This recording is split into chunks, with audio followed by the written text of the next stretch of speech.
Number 2 on the agenda is to adopt the agenda. Is there a motion? Support to adopt the agenda as is. Is there any discussion? Hearing none, all in favor say aye. Aye. Opposed? Same sign. Motion carries. 3, the approval of the minutes of the 7/16 regular meeting and the 7/24/12 joint meeting. Is there a motion? Make a motion to approve the 7/16/12 regular meeting as well as the 7/24/12 joint meeting minutes as presented. Support. Motion made, supported, to accept these minutes. Is there any discussion? Hearing none, all in favor say aye. Aye. Opposed, same sign. Motion carries. You folks hearing me okay? Not very good. I was just going to say, can you turn your voices up? Yeah. Get a little closer. I think it's full blast. Yeah, it's full speed right now. So. Now's the time we set aside for citizens' comments. A lot of people here tonight, and I figured there's a lot of opinions. We have, of course, your vote tomorrow, and your opinions be made then. I would appreciate it if we could keep the political issues down. If you would, please. But this is the time for it. Would anybody like to make a citizen comment? If you would, you need to step up to the microphone, give us your name and your comments. Good evening. My name's Gary White, and first of all, I'd like to thank everybody for coming out here. Usually we don't have this big of a crowd, and I'd like to thank everybody for coming out. Second of all, excuse me, certain people I run into, they'll ask me where I live, and I'll tell them Egelston Township, and they say, oh, you're not out there, are you? So obviously, we have to do something to get our, what I want to say, to get the people to start liking us again, I guess, out here, instead of the way we're doing things, we're running or whatever. And third of all, I'd like to ask that, obviously, we're going to the polls tomorrow to voting, and if certain people don't get elected, that certain people want, are we going to have a do-over like we've had with the fire station so many times? Or is this going to be fine?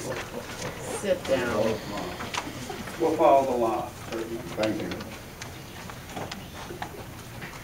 you. My name is Lois Bryant, and known on the other page as Lee, my nickname. I want to thank you all for everything you've done.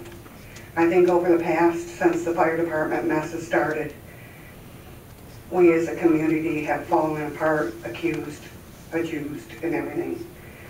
I wanted to say thanks for all the good things that have happened. Mike, you're my friend, and I personally wanted to say, even though I'm going to outright say I can't vote for you this time, and I think you know why. You and I discussed that the last election. I don't feel like you've let me down, but I think that the community turmoil has let us all down over what's happened. So I'm going to ask everyone here, and you've all heard my opinions, please treat these people with respect. If you don't vote for them, or you do, when you get up to the microphone, please. This is our township hall, and we all deserve the respect, whether you like them or not.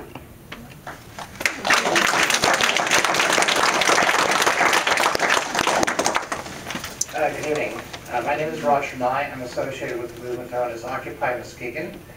I'm here to give you a heads up on a situation which was developed at the County Commission. A judge in New York by the name of Gideon J. Tucker in 1866 famously said that no man's life, liberty, or property are safe while the legislature is in session. The legislative body in this case in point being the Muskegon County Commission. A couple of weeks ago they had a little meeting. They rescheduled it about 4 times. They finally announced it as a special meeting, but they didn't say what the subject was going to be. Well, the subject was, in fact, hydraulic fracturing for oil and gas. And they're talking about doing it in your backyard. And I don't think they invited many of you to it. We found out about it because we had attended an earlier meeting, and we had found out they were going to look into doing oil and gas leasing on the water treatment property. Now,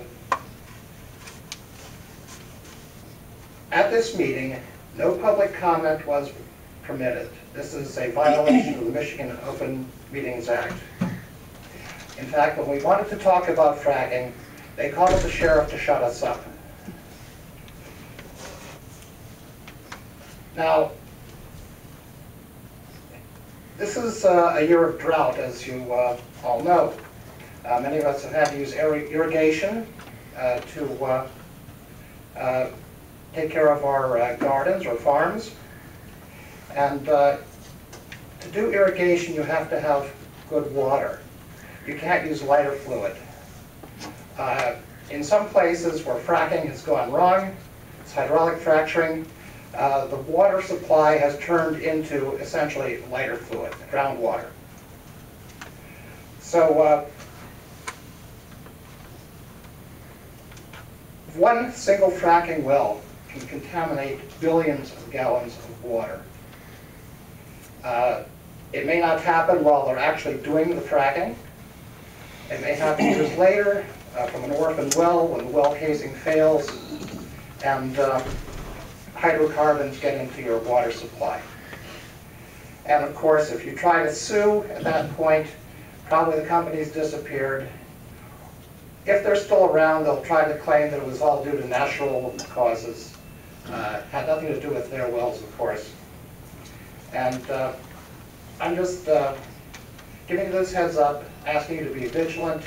The county is up to no good on this subject as far as I'm concerned. And it's something to watch out for. Thank you very much. Thank you. Thank you. Good evening, Matt Crehan. I'm also affiliated with Occupy Muskegon. The county board is attempting to go ahead and pull something else behind our backs, and that's the construction of a new jail. Approximately 12 years ago, myself and my group defeated the millage proposal for the new jail, and since then they've still tried to figure out a way to get it behind our backs. Now what they're talking about doing is bonding for it. So we're not going to have any public say in the process. They're just going to go ahead and say, look, we want to build a new jail, we're going to build a new jail, we don't care what the people think about it. Now, granted, there's some people that belong in jail, but at random, I got on the sheriff's website, and I found that there were 40 people in there for drug offenses, 17 in there for drunk driving, 7 of them for not paying child support, 6 of them for failing to register as a sex offender, and 2 of them are in there for transporting an open receptacle. And most of those people don't present a clear, present, imminent danger to any of us. Maybe they should be punished some way, but putting them in jail is quite expensive, and we need to spend the county money on something more beneficial like road patrols. So we need your help to go ahead and put some pressure on your county commissioner. In this case, your present one is Jim Derazinski, and he's one of the instigators behind this jail project. This should be put to a vote of the people, and it's up to us to decide whether we want a new jail or not. It's certainly not up to the county board of commissioners to take on that big of a project without our input and approval. Thank you. Thank you. Hi, I'm Patricia Brown. Good evening. On behalf of the Festival Committee, as the chairperson, we'd like to say thank you for supporting this past Egelston Wolf Lake Festival.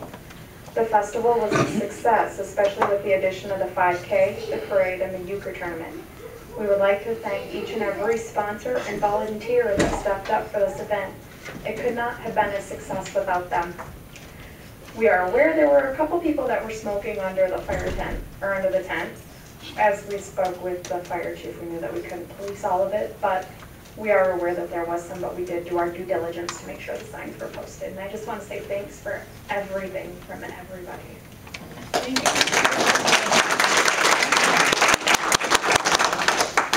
Hi, my name is David Nye. I'm also associated with Occupy Muskegon, and you just heard from my dad. I just have a couple of things to add. First of all, We are doing a video, or we're trying to do video. We'll see if it actually comes out. This is a dry run. It will be available at our website, occupymuskegon.net/omnews, or if you just go to the homepage, it's going to be in a tab at the top.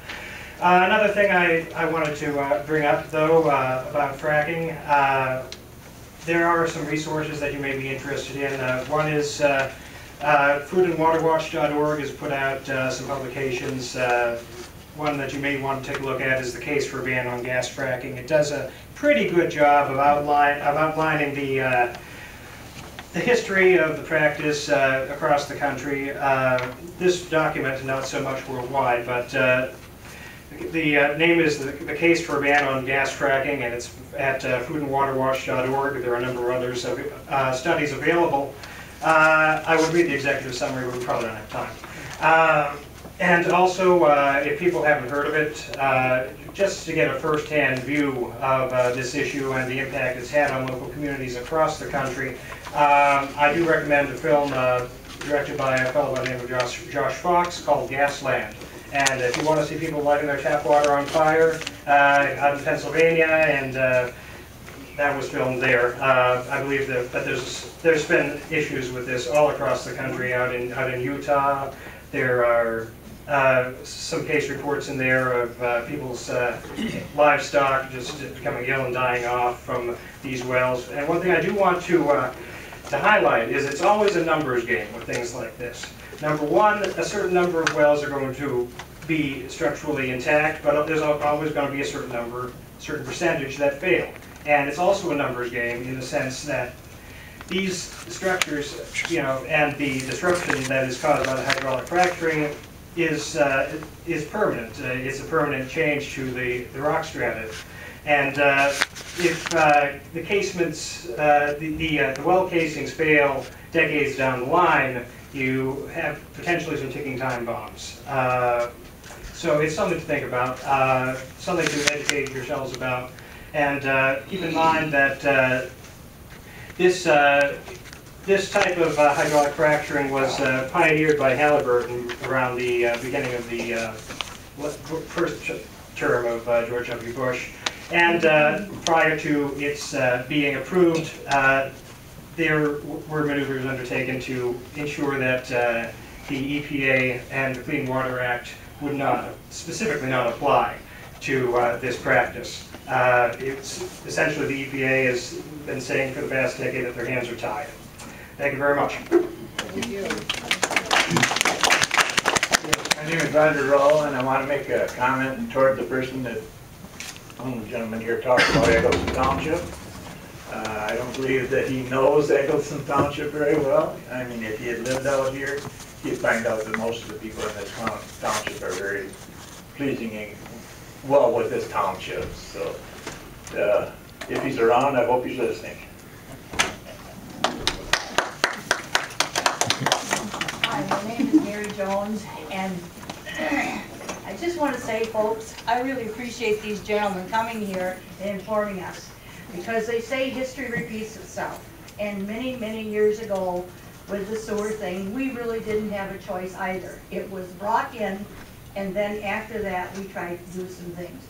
So, everyone, please pay attention to this. And I would like to ask if that movie is available to the public here, if we can buy it. Do we have some funds? And we can start showing some free movies, because our natural resources here in Michigan are the one thing that we have. And if we lose that, we've lost everything. And I've seen firsthand some of the work that goes on with all of these kinds of things.